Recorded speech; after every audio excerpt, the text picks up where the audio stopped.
Buenas noches para todos nuevamente. A continuación, para dar inicio a este seminario, quiero presentarles a la docente que impartirá la sesión de hoy.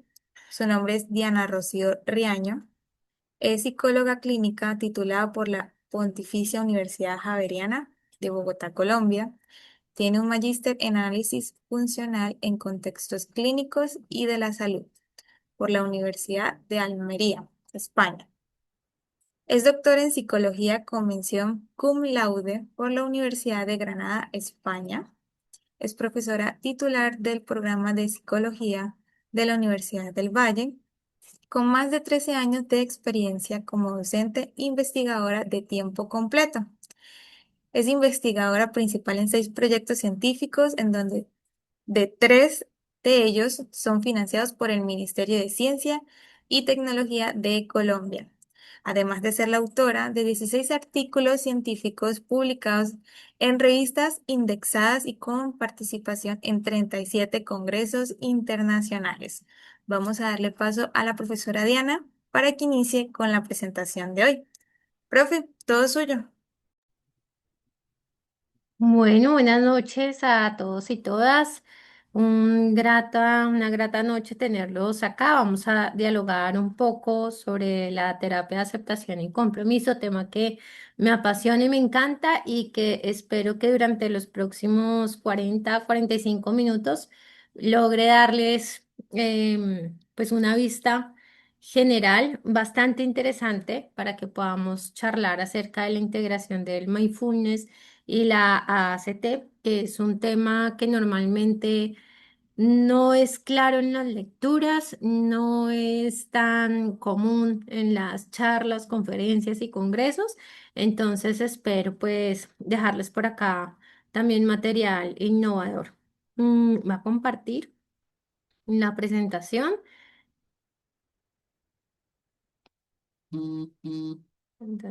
Así. Entonces, bueno, lo que sabemos es que sobre la integración de técnicas de mindfulness con ACT, normalmente uno encuentra información o de mindfulness o de ACT, pero es difícil que uno vea o pueda ver el panorama entero de cómo se pueden integrar las dos. Yo quiero empezar por una frase que espero que quede resonando de cierta manera ay, espérate que se me cambió la cosa de la presentación ustedes están viendo mi pantalla, sí. Ahí ya, perdón. Sí, No sí, sé, sí, es integración de técnicas de Mike. sino que no estoy viendo.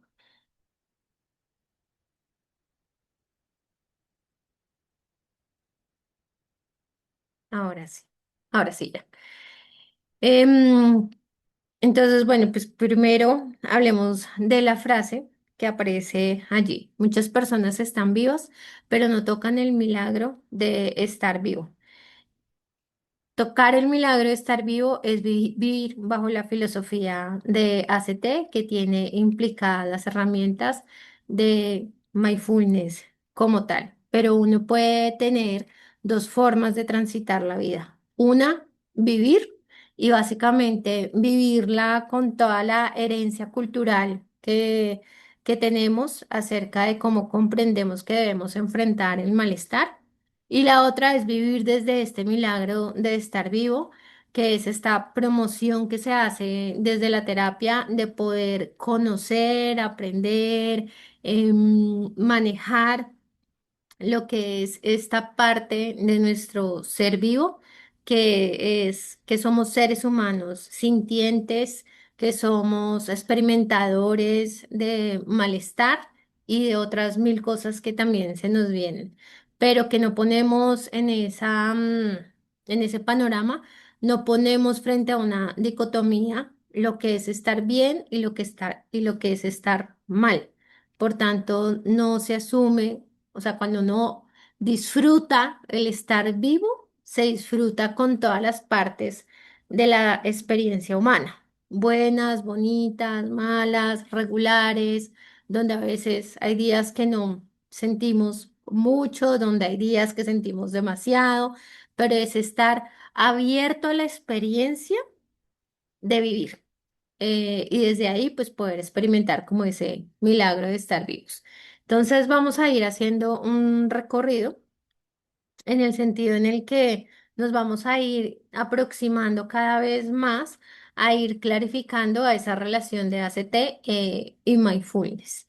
Lo primero que creo que debemos poner sobre la mesa es que sabemos que los trastornos emocionales están pasando por un incremento significativo, importante, que estamos frente a una crisis que va más allá de lo que pensábamos que iba a pasar después de la pandemia y que nos está desbordando a todos los que trabajamos en salud mental como tal.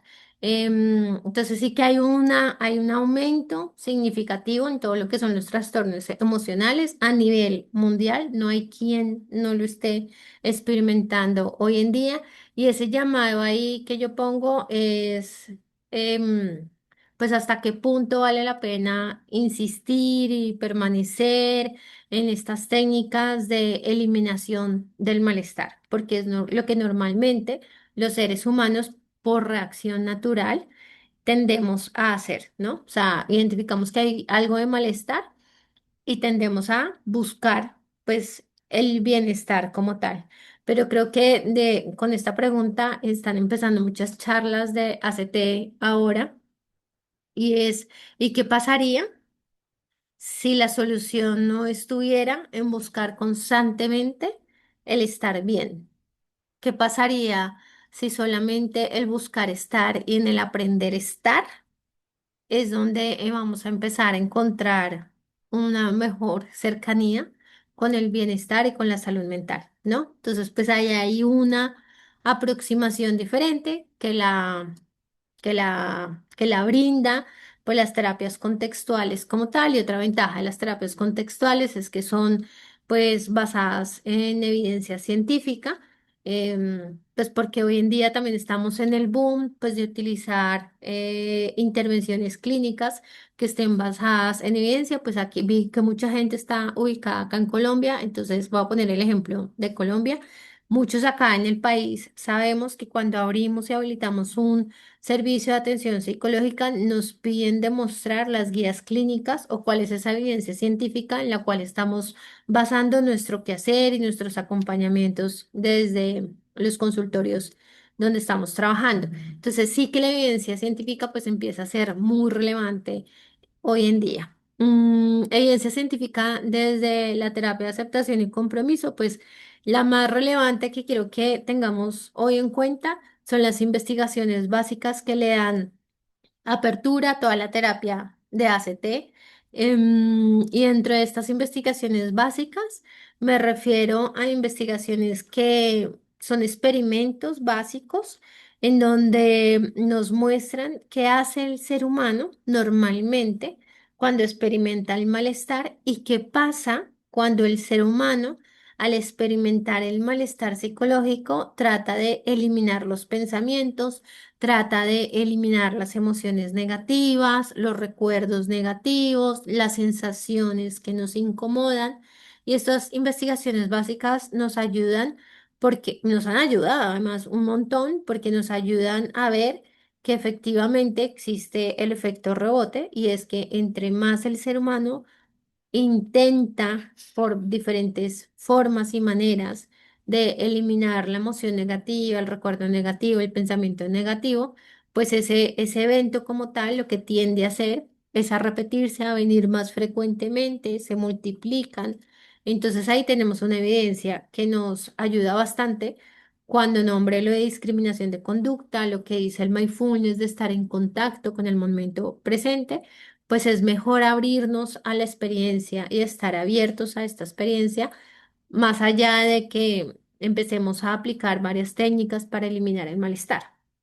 Entonces eso lo tenemos como base desde la investigación básica, pero también tenemos desde la investigación todo lo que es la teoría de marcos relacionales, la teoría que explica el lenguaje y la cognición, la que nos muestra que el ser humano, por el responder relacional, que es relacionar diferentes eventos entre sí por medio del lenguaje, pues estamos expuestos a un aprendizaje exponencial por la derivación de relaciones, lo que hace que nosotros respondamos a, a eventos que no han sido entrenados directamente y eso nos ayuda muchísimo a explicar el comportamiento humano, ¿no? ¿Por qué me sienta tan mal cuando la gente empieza a hablar mal de mí o cuando escucho un comentario negativo mío? Me siento súper mal, ya no quiero ir a ese sitio, ya no quiero ir a ese grupo, ya no quiero estar allí.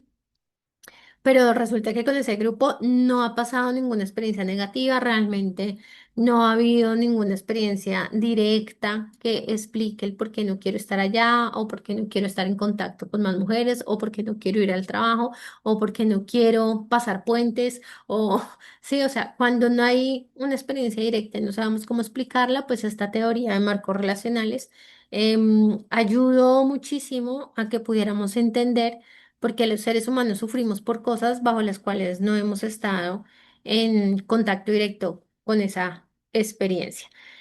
Y desde allí, desde esa investigación básica, pues emergen las terapias contextuales que sabemos que hay diversas terapias contextuales, pero sabemos que la que tiene más evidencia y la que ha podido como encontrar componentes más relacionados con la investigación y que ha podido desarrollar más los componentes de la misma terapia, y bueno, ha tenido como más experiencia, pues es la terapia de aceptación y compromiso, que lo que hace es que se aleja de ese enfoque clínico tradicional, haciendo una propuesta bastante interesante, arriesgándose, mojándose, creo yo, en poder mostrar y brindar un modelo de psicopatología diferente, porque claro, lo que ha pasado es que desde la psicología muchos tienden a criticar el modelo de psicopatología, médico, categorial, sintomatológico, pero ¿cuál es la propuesta alterna a esos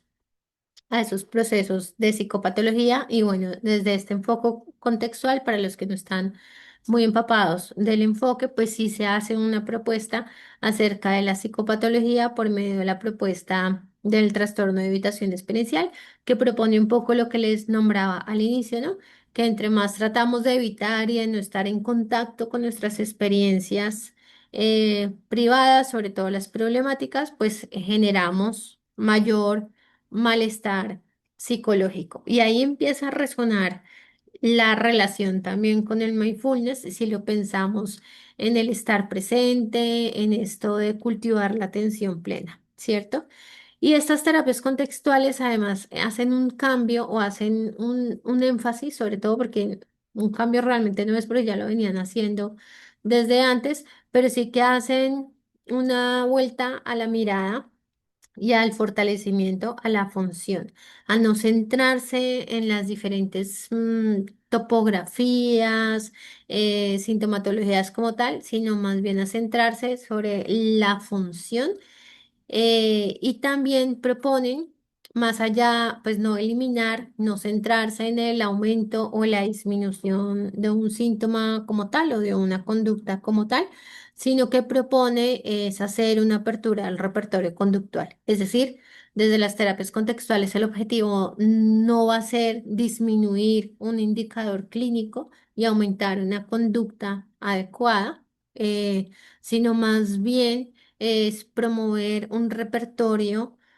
ampliar el repertorio conductual para que sea más flexible frente al malestar. Y ahí tiene el mindfulness un papel pues muy importante y protagonista como tal.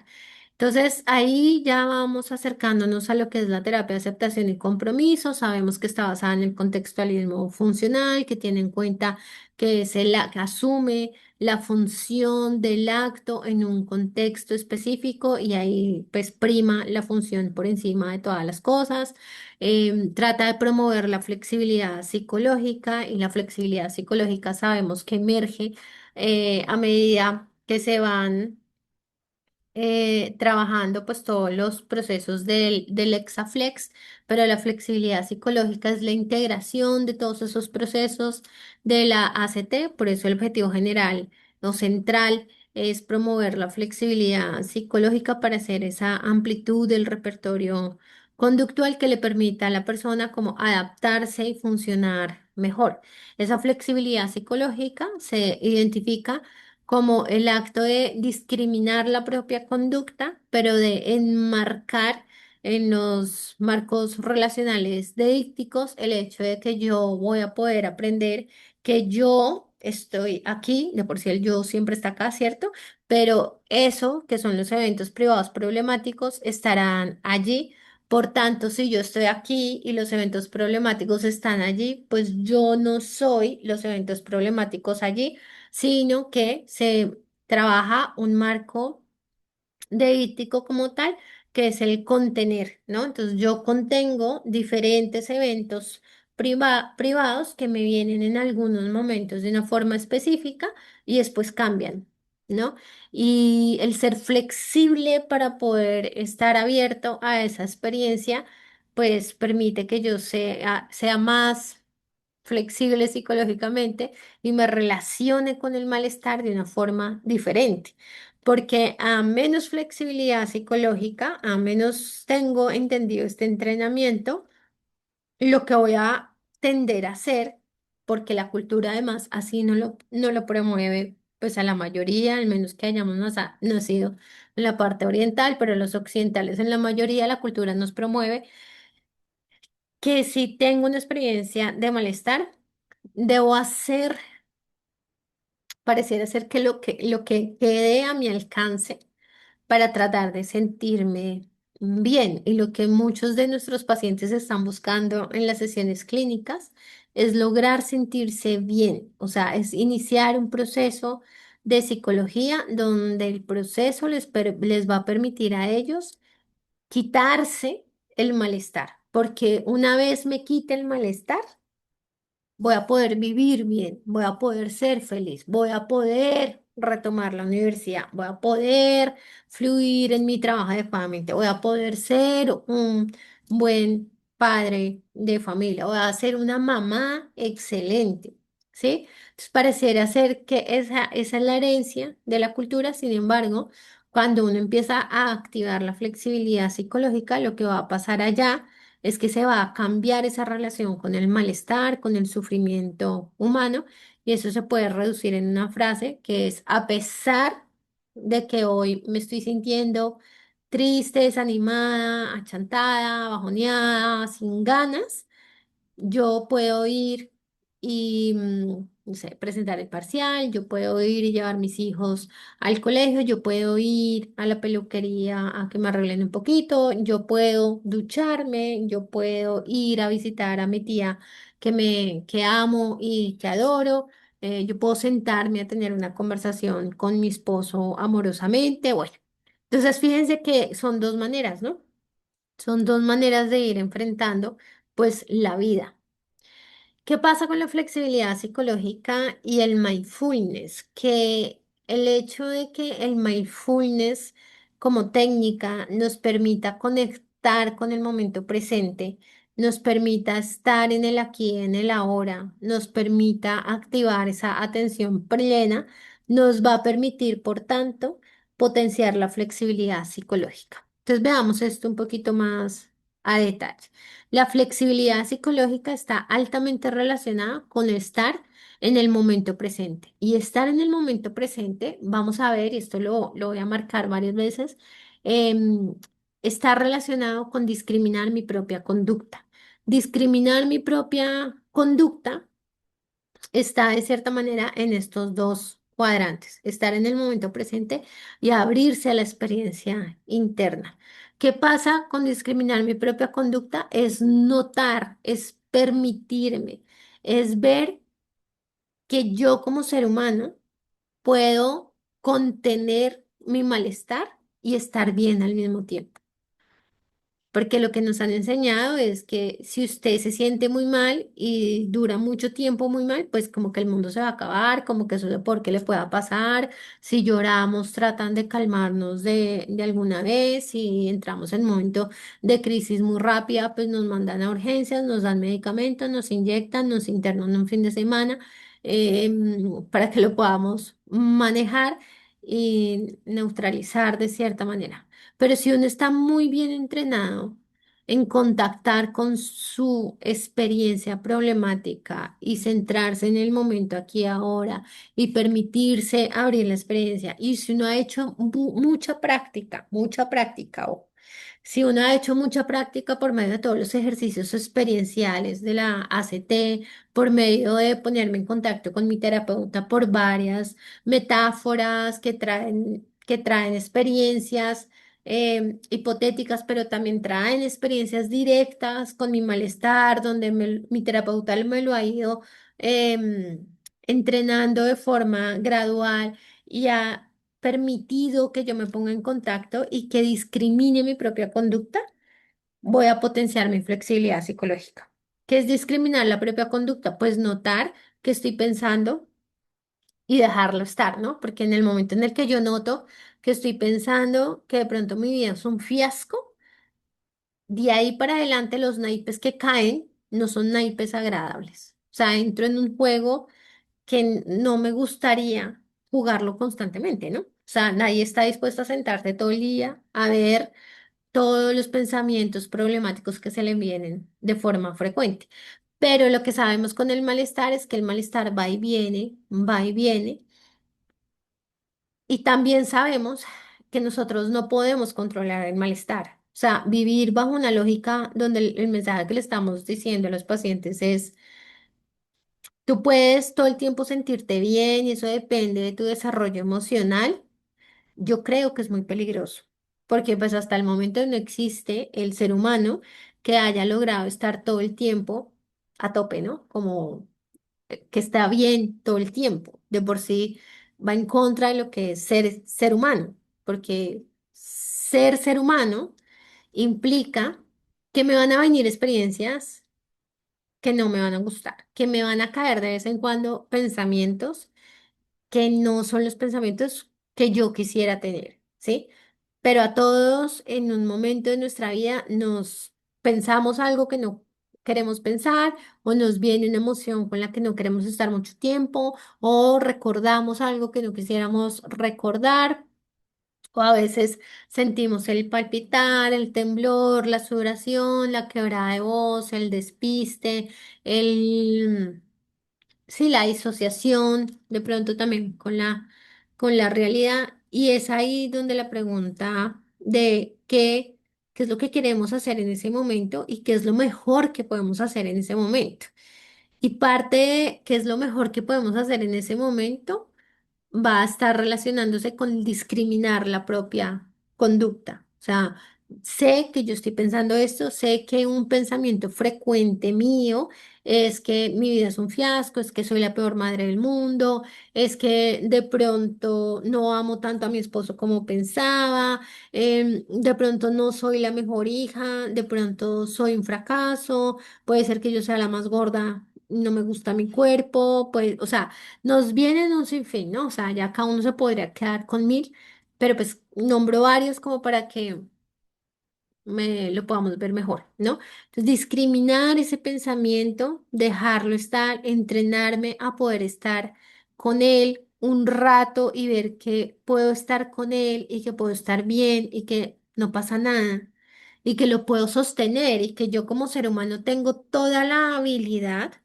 de permitirme sostener ese evento privado, a pesar de que no sea lo que más me gusta hacer en ese momento, pues cuando me vienen, estoy dispuesta a abrirme a esa experiencia, a notar, a reconocer, a identificar, ¿sí?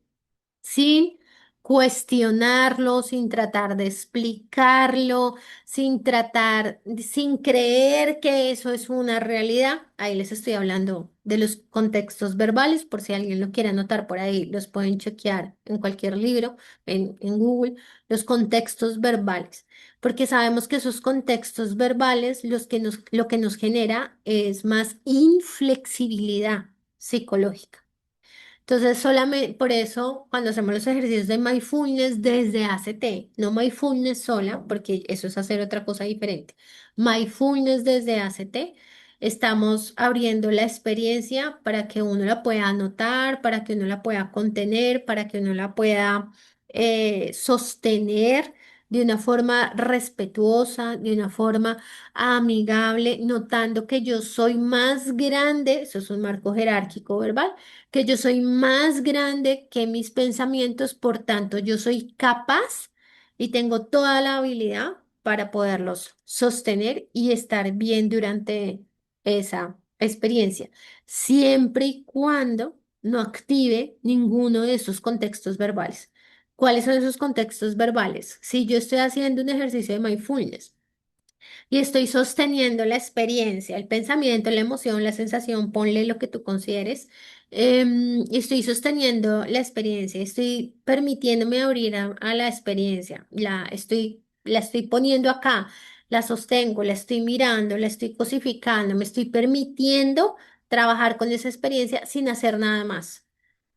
Porque en el momento donde yo empiece a preguntarle cosas, a tratar de explicar ese evento privado, a creer que ese evento privado sí es como lo estoy pensando, entonces se cae el ejercicio, porque empiezo a funcionar de una forma inflexible, ¿sí? Entonces, fíjense todo lo que se podría activar cuando tratamos de activar momento presente, abrirse a la experiencia, que eso es discriminar la propia experiencia. Pero también hacemos flexibilidad psicológica y esto sí es el complemento de ACT con mindfulness, y es que no es el ejercicio de mindfulness solamente de yo respiro y estoy con la experiencia, yo respiro y me conecto con mi respiración y permito vivir esta experiencia y ya está, sino que yo me permito vivir esta experiencia con una función muy clara. Y la función clara acá es que entre más yo pueda sostener mi experiencia, voy a poder elegir qué hacer en ese momento, qué es lo mejor que puedo hacer por mí y para mí en ese momento mientras sostengo la experiencia problemática. Y ahí es donde se activan el actuar hacia las cosas que son importantes de cada uno. Entonces, entre más discrimino mi propia experiencia, no es solamente notar y estar con el malestar un rato, porque pues eso no tendría ningún sentido. O sea, estar con el malestar por estar, pues mejor no estoy. ¿Sí? O sea, a sentarme a sufrir, obvio no. ¿Quién quiere sentarse a sufrir ahí media hora? Nadie. Pero si yo me siento a estar con mi malestar, porque esa habilidad, mientras yo sostengo el malestar, me va a permitir elegir cómo actúo aquí y ahora en este presente a favor de lo que me sirva para mí, de lo que yo quiero para mí, entonces estoy activando valores. Y los valores sí que complementan muchísimo los ejercicios de mindfulness, porque ahí es donde vemos que no es estar por estar con la experiencia, sino que es poder elegir actuar frente a lo que es importante para mí, a pesar de que esté teniendo estos eventos privados en este momento. Y ahí seguramente vamos a tener que activar el azulito de diffusion y aceptación. Diffusion es desligarme, separarme de la experiencia privada. O sea, y ahí empiezan a jugar todos los marcos deícticos que de la teoría de marcos relacionales empiezan a jugar allí. Entonces yo me doy cuenta que estoy aquí y ahora sintiendo la tristeza por la pelea, no sé, con mi esposo, con mi jefe, con, no sé, pero estoy sintiendo acá la tristeza de que siento tristeza y ya, y no sé por qué. Y yo aquí ahora la estoy sintiendo, pero yo sé que yo soy yo y el malestar es el malestar. Y que el malestar además no es más grande que yo, sino que yo soy más grande que el malestar. Pero aparte de eso también, y eso lo voy a decir más adelante, sé que son momentáneos, ¿no? Que el malestar no es permanente en el ser humano. El malestar es altamente cambiante. Va y viene, va y viene, va y viene. Entonces, en el momento en el que lo tengo, lo dejo estar un rato, elijo qué es lo mejor que puedo hacer mientras estoy así de triste, y de pronto lo mejor que puedo hacer es ir a estar con mi hijo y compartir un rato, o es ir, leerme el libro que tanto me encanta, o si llevo acostada 3 días y no me he podido parar de la cama, seguramente lo mejor que puedo hacer por mí y para mí es pegarme una ducha, olerme rico. Entonces ahí empiezan a interactuar lo que son los valores con el de fusionarse cognitivamente y empiezan a jugar todos los componentes. O sea, si lo desglosamos más, que es esta diapositiva, pues empezamos a jugar con todos los componentes centrales de la CT. Entonces, todo lo que les he dicho está activando estos 6 procesos como tal. Aceptación, pero no aceptación por aceptar y ya, porque la aceptación en sí misma no es un objetivo de la ACT. La aceptación es una pequeñita parte de por sí dentro de todos estos 6, si yo les pudiera ponérselos por tamaños, pues los más grandes serían el 2, el 4 y el 6. Eso sería lo más importante de la CT. Fíjense que la aceptación no está de lo más importante, ¿sí? Porque la aceptación es esa parte de discriminar mi propia conducta, de notarla, de identificarla, pero lo más importante es qué hago cuando la discrimino. Entonces, me distancio, la ubico como lo que realmente es, que es un pensamiento, que es una emoción, la ubico en mi contexto, me ubico yo frente a ese malestar, noto que yo soy más grande, noto que yo estoy aquí, ahí, que el malestar está allá, que yo soy contenedor de un sinfín de emociones, pensamientos y sensaciones y tomo una acción comprometida con lo que es importante para mí aquí y ahora, ¿vale? ¿Por qué ese cambio? ¿Por qué ese cambio de mezclar el mindfulness con la ACT? Porque sabemos que los intentos persistentes de evitar los pensamientos pues generan mayor sufrimiento, porque mantiene el sufrimiento, porque entre más yo evito no sentirme mal, entre más yo evito no ponerme en contacto con mi experiencia problemática, más se va a mantener el sufrimiento. De por sí lo que vemos con nuestros pacientes que tienen 5 años con dificultades, 10 años, 20 años, lo que hemos visto es que a medida que va pasando el tiempo, se enfrentaban a manejar un malestar así de chiquito, de solamente un pensamiento de que de pronto no soy una buena persona y cuando después de 10 años llegan a consulta con nosotros y rastreamos todos los eventos privados problemáticos, es un sinfín. Y cuando les preguntamos, ¿esto era así cuando empezaste hace 10 años a notar que te notabas un poco con estos pensamientos? No. Antes era este, pero mira ahora todos los que me vienen, ¿no? Se van multiplicando, mantiene el malestar y esto está presente pues en múltiples trastornos emocionales y esta habitación experiencial lo que tenemos que hacer es que bloquea la flexibilidad psicológica. Es decir, entre más evitación experiencial, mayor necesidad de generar ejercicios de mindfulness potenciados desde acá. ¿Por qué mindfulness? Porque pues sabemos que el mindfulness es una atención consciente, es poner una presencia plena en el momento, aquí y ahora, sin hacer nada, sin reaccionar frente a ellos.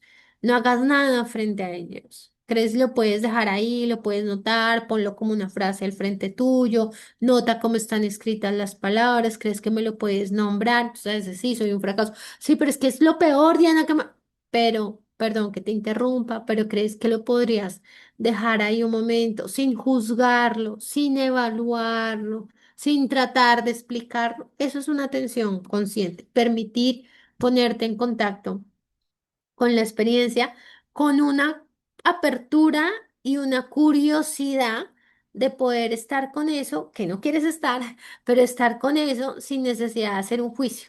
Y ahí sucede algo, pues yo creo que de las mejores cosas que nuestros pacientes pueden salir muy bien entrenados con terapeutas contextuales funcionales y es en ser unos grandes observadores de sí mismos. Son unos grandes comprendedores de su experiencia y en eso nos ayuda mucho, pues, el ejecutar ejercicios de mindfulness. Sin embargo, insisto, el mindfulness por sí solo en ACT no es. El mindfulness en ACT se vincula con todos los procesos del ACT. Entonces, pues se vincula con el proceso de la aceptación en tanto que permite vivir esas experiencias difíciles sin necesidad de huir, sin necesidad de luchar con esas experiencias difíciles, ¿no? Y ahí, cuando yo puedo estar con mis experiencias difíciles, con mis pensamientos problemáticos, emociones complicadas, recuerdos altamente dolorosos, pues estoy transformando la relación que tengo con el malestar. Se activa la defusión cognitiva, pues porque ayudamos a observar esos pensamientos como eventos mentales, como lo que son, no como si fuera una verdad absoluta. Entonces noto que ahora estoy pensando que soy una fracasada. Ok, estoy pensando que que soy una fracasada, pero es un pensamiento que me está viniendo en este momento, mas no implica que yo sea una fracasada. Yo puedo estar pensando que soy una fracasada, que soy una mala madre, pero eso no implica que yo sea una mala madre, ¿sí? Porque no los asumimos como verdades absolutas y la difusión nos permite, de cierta manera, como poner ese malestar en lo que realmente es, como ponerlo en su sitio, ¿sí?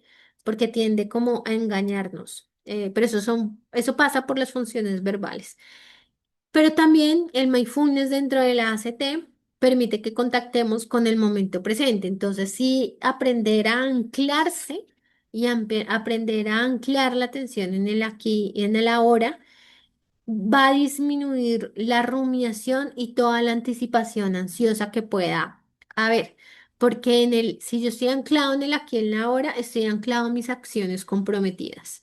¿Qué es lo que tengo que hacer acá? Ah, listo, ir a sacar a mis perros porque amo a mis perros, me encanta compartir con mis perros, a pesar de que hoy fue un día horrible, me quisiera tumbar, quisiera ponerme a ver televisión para no pensar, pero acción comprometida. ¿Cuál es el contacto con el momento presente? Desbloquearme y ponerme en ese piloto automático o elegir ponerme en contacto con algo que es valioso para mí. Entonces, a pesar de que fue un día horrible, me gustaría desconectarme viendo televisión, cojo a mis perritos y los saco y alimento mi vida, pues compartiendo con mis perros, que va a alimentar seguramente algún valor, ¿no? Y eso emerge pues en las acciones valiosas, en las acciones comprometidas, ¿no?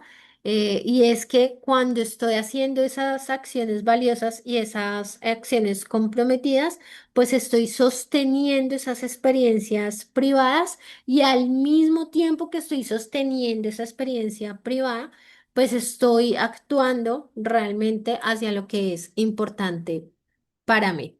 Entonces sí que la ACT y mindfulness pues tienen una conexión muy profunda, pues porque se asume que el sufrimiento es una parte de la vida, por eso les decía al inicio que pues que esto es vivir desde una filosofía de vida totalmente diferente, porque no estamos dentro de esas dicotomías, bueno, malo, tengo que eliminar el malestar para poder hacer esto, sino que el malestar va y viene, no es opuesto al bienestar, sino que forma parte de la experiencia humana. Y vamos a poder actuar a pesar de esas experiencias negativas como tal. Pero también hay una conexión profunda dentro de esos eventos privados problemáticos y es que son altamente cambiantes, no son permanentes y no pueden eliminarse. Entonces, eso me permite a mí que a medida que con experiencias y metáforas y ejercicios experienciales voy conectando con esta función, pues eso va a permitir que yo en un momento pueda actuar de una forma más coherente con lo que es importante para mí. Entonces voy a anotar, voy a permitir y voy a elegir cómo actuar. Hay varios ejercicios de mindfulness. Yo quise poner acá tres por si alguien no los ha podido chequear, pero creo que esto ya es muy popular en la cultura. Pero bueno, tenemos la respiración consciente, que es centrarse en la respiración, notar los pensamientos que nos vengan. Notar las distracciones, a veces por sensaciones, por ruido y tratar de volver a la respiración. Creo que es el ejercicio más básico que podríamos hacer allí. Se vuelven un poco más complejos. Por ejemplo, el de las hojas del río, que ya nos mete un poquito más de fusion, que es empezar a imaginar los pensamientos allí en el río y yo estoy aquí viendo el río, observando mi río y en cada hojita del río, cada hoja que va dando por el río, pues contiene un pensamiento problemático o una sensación difícil y yo estoy aquí observándolos sin intentar hacer nada con ellos, ni detenerlos, ni dialogar con ellos, solamente los dejo ver, pasan, viene el otro, lo dejo ver, pasa. Y también puedo notar el espacio que hay entre yo y el pensamiento que está allí. Entonces, fíjense que ahí se mueven yo contexto, yo contenido, el diffusion, bueno. El tercero es abrirse a la emoción, en donde ya es un ejercicio que está más conectado con la aceptación de las experiencias, esa discriminación de la propia conducta que les nombraba, identificar la emoción presente en el cuerpo, poder, la cosificación de la emoción, yo creo que en esa integración de mindfulness y ACT es clave. Cuando logramos cosificarlas, sabemos que a ellos, a los pacientes, les fluye mejor como esa clarificación del distanciamiento con lo que es problemático, ¿no? Entonces, la identificación de la emoción en el cuerpo, observar dónde está, cómo la siento, a veces con la respiración, si está caliente, si está fría, si es rápida, si se siente que entra muy directo, más bien es despacio, bueno. Y permitir experimentar la experiencia sin hacer nada como tal. Entonces, creo que esa conexión de mindfulness con valores deja una pregunta que se las quería dejar acá como una pregunta clave, ¿no? Y es, ¿qué acción valiosa podrías realizar incluso en presencia de esta emoción? Y ahí se pondrá la emoción X, ¿no? Y ahí viene como el esquema pequeño de este paso a paso, que sería notar la emoción, aceptarla sin luchar, elegir desde algún valor para ti y actuar para alimentar ese valor para ti como tal. ¿Por qué hacer todo esto? Porque es que sabemos que entre todos los trastornos, empiezan a movilizarse con este tipo de ejercicios. Sobre todo los trastornos emocionales empiezan a tener cambios porcentuales bastante interesantes en el relacionarse con esa ansiedad, con esa depresión, con ese estrés y ese aumento de la flexibilidad como tal. Entonces, sí que el hecho de activar mindfulness dentro de los procesos de ACT nos permite pues cambiar la relación con el malestar más allá de eliminarlo, bajar esa lucha, o sea, no luchar con las emociones, sino más bien vivir las emociones y promover el que uno pueda ser coherente con los pensamientos, con sus cosas importantes, a pesar de los pensamientos, emociones difíciles que puedan venir como tal, ¿no? Entonces sabemos ya como resumen, como ejes integradores y para ir cerrando, que tenemos tres ejes de integración claves que vimos. Uno, que el sufrimiento es parte de la vida. Entonces, pues que el malestar psicológico no se opone a bienestar. Dos, que vivir la experiencia es parte de actuar hacia lo que es importante. O sea, tengo que abrirme a la experiencia, tengo que entrenarme. Insisto mucho que esto se entrena porque debemos hacer ejercicio tras ejercicio tras ejercicio, porque si solamente se lo pidiéramos a una persona sin hacer experiencia, eh, sería muy raro, ¿no? Es como los diplomados acerca de mindfulness. ¿Cómo te van a evaluar que haces un buen mindfulness? ¿Cómo? O sea, no es viable porque el mindfulness es una experiencia directa, es algo que hacemos con nuestros eventos privados, ¿sí? Entonces, pues, ¿cómo podríamos evaluar a los estudiantes si están haciendo un buen mindfulness o no? Pues se vuelve hasta incoherente con la propia técnica, ¿no? Y sabemos que hay una impermanencia en las experiencias privadas que también nos permite como mejorar esos entrenamientos como tal allí. Sabemos que el malestar es una experiencia normal, que el sufrimiento psicológico es parte natural de la vida, que discriminar la propia conducta es clave para poder generar ese actuar a favor de y estar con lo que viene. O sea, y porque claro, a mayor práctica de mindfulness, no podría decir, pues menos voy a centrarme en la eliminación de eso, porque tengo la capacidad de permanecer con esas emociones. Entonces, la clave ahí sería notar, permitir, estar para actuar hacia lo que es importante para mí, ¿vale? O sea, sí sería como el complemento. Entonces no es sufrir por sufrir, sino es saber que podemos sostener las emociones difíciles para poder generar acciones diferentes frente al malestar que nos está viniendo en algunos momentos de una forma específica.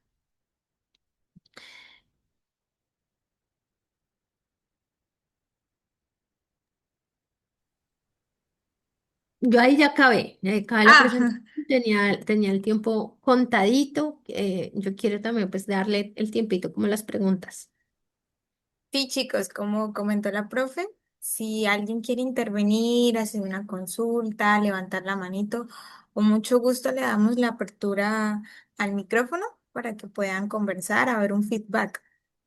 O si no es una pregunta, sino es que me gustó que hablamos de esto. Sí, también se reciben comentarios. Bueno, acabo de leer unas preguntas del chat mientras. Dice, profe, Adriana Rodríguez dice, ¿alguna investigación en particular que nos pueda recomendar? En particular, no. Creo que cualquiera que puedas rescatar en las bases de datos colocando mindfulness y ACT. Yo ahí lo que sí te diría es que primero empezaras viendo las revisiones sistemáticas, porque ya tenemos revisiones sistemáticas de estos programas de mindfulness.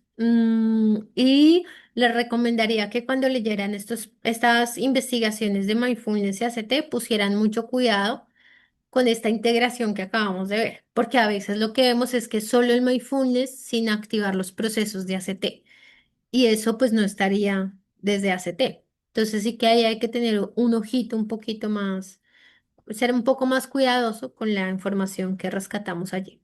Pero hay muchas, entonces cualquiera que esté allí, eh, que te sirva para lo que estés buscando, va a funcionar. Vale, gracias, profe. Vamos a leer una segunda pregunta. Juana Sandino dice, ¿cómo elegir y actuar estando con el malestar?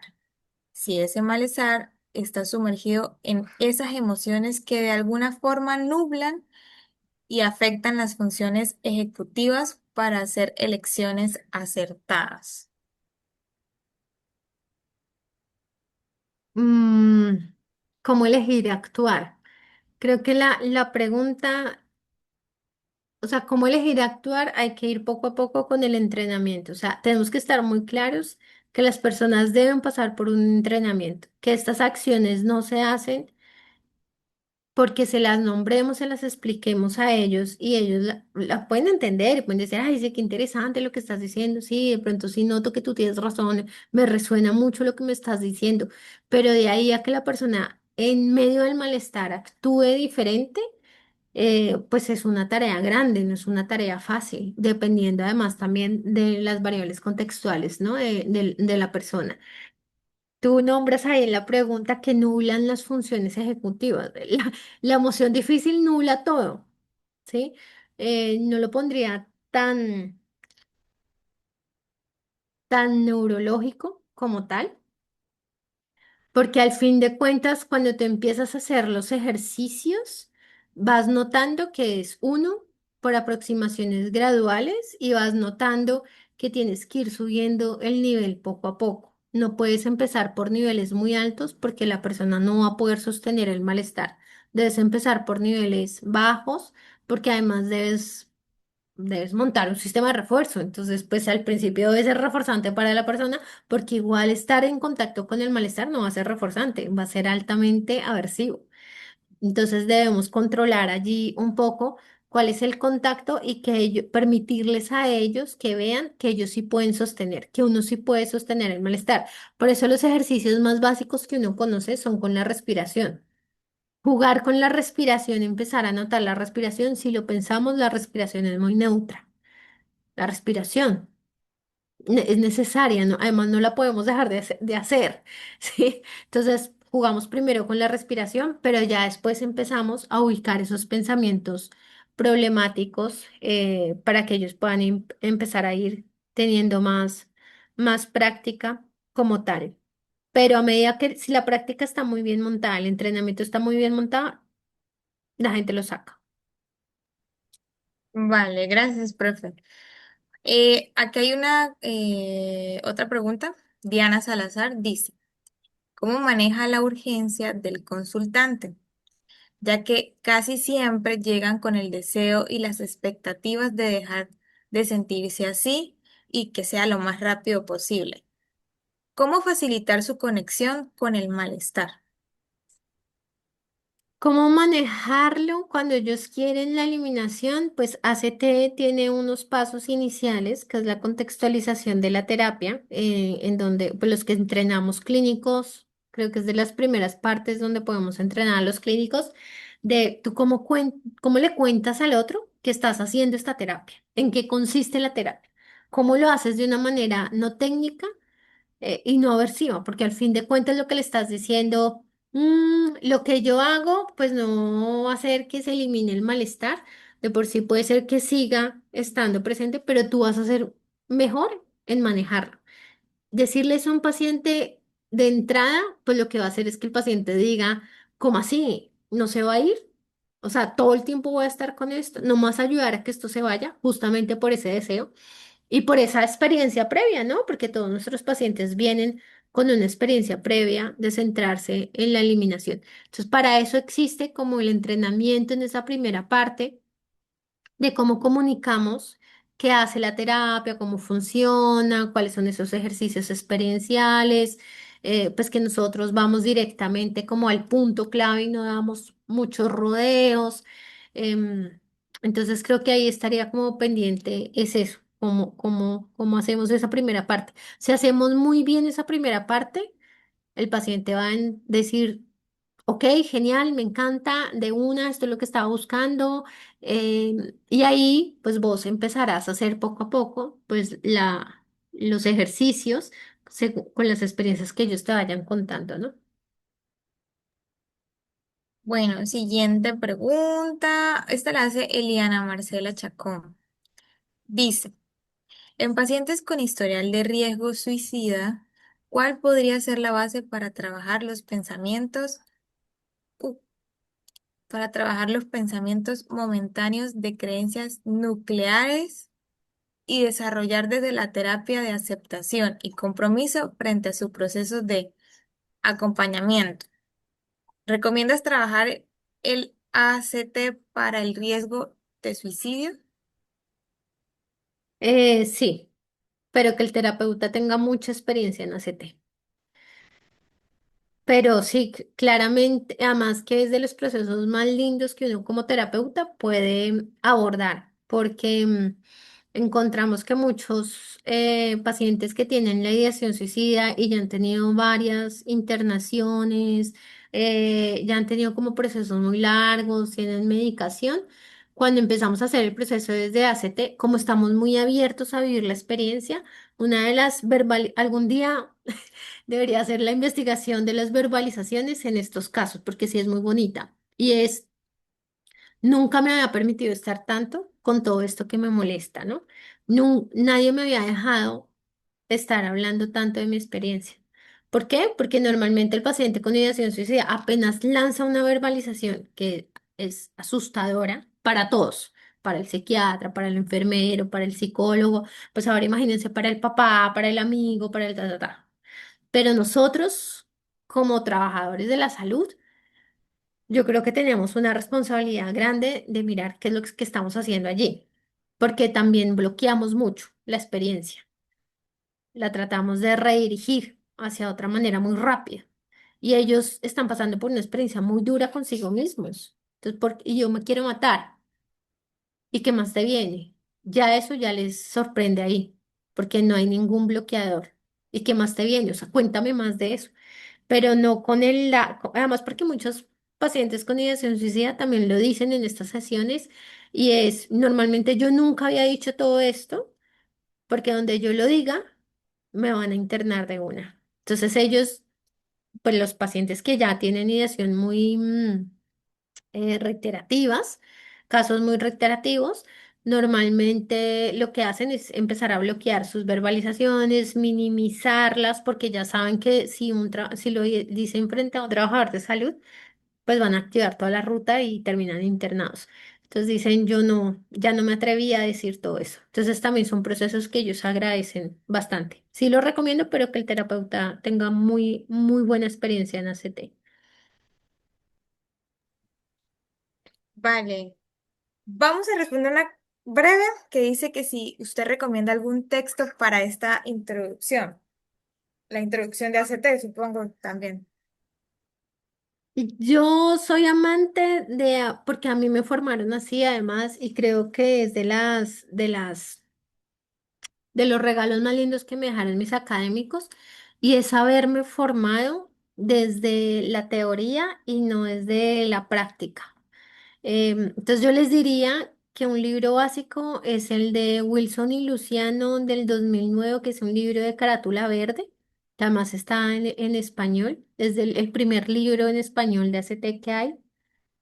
Y me gusta ese libro porque habla técnicamente, entonces habla de los contextos verbales, habla del trastorno de evitación experiencial, relacionándolo con los marcos relacionales, habla sobre conducta verbal, habla sobre el sufrimiento humano, pero habla desde una manera muy relacionada con los marcos relacionales. Y ahí en adelante cualquier libro de ACT guía muy bien. Lo que pasa es que con los años se han ido colocando muy, muy prácticos, solamente en la clínica y han dejado de trabajar esta base importante que es la RFT, ¿no? Entonces, si me pidieran consejo, yo les diría, aprendan RFT, aprendiendo RFT, ya después uno salta a ACT, que es la mejor ruta que uno podría hacer. Pero lo que encontramos es que uno se forma en ACT.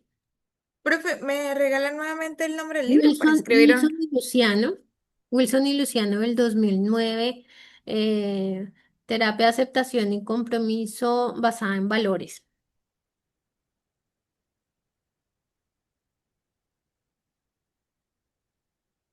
O Bueno, una ahí lo orientación. escribí más o menos por el chat. Bueno, chicos, yo creo que ya con eso, damos por cerrada lo que es la ronda de preguntas. Recuerden que esto es un abrebocas. Los invitamos para que se inscriban en este programa, anímense, ahí podamos a responder todas sus consultas a mayor profundidad, obviamente, y la docente impartirá más materia que será de su interés. Profe, darle muchas gracias a usted también por su tiempo, por sus conocimientos, por compartir con nosotros en la noche de hoy. No sé si quiera decir ya algunas palabras para dejar a estos chicos invitados. No, que pues los espero ver en el curso. Creo que cada vez que uno va aprendiendo ACT se va enamorando más y más de la terapia y de paso a paso hay algo que dice la ACT y es que uno para hacer ACT debería haber pasado por un proceso de ACT. O sea, uno debería haber ido a un terapeuta ACT para vivir, Luciano lo que dice es para vivirlo en su propia piel, para poder ser más compasivo y contemplativo con el malestar del otro. Pero primero tengo que hacerlo con el mío, en mi experiencia directa, para poder ser instrumento del otro. Entonces, nada, los espero en el curso, de verdad que complementa bastante. Hablamos de los procesos, de los fundamentos, un poquito de RFT, de los marcos, casitos por ahí también se hacen. Entonces, bueno, para que se animen. Un abrazo a todos y muchas gracias por la escucha y las preguntas. Buenas noches a todos. Bueno, profe, nos vemos. Chicos, si ustedes no se vayan, vamos a pasar a la siguiente dinámica, que es el sorteo. Es el sorteo. Recuerden que vamos a sortear una beca gratuita para el programa mencionado. Entonces, quédense con nosotros. Vamos a pausar la grabación.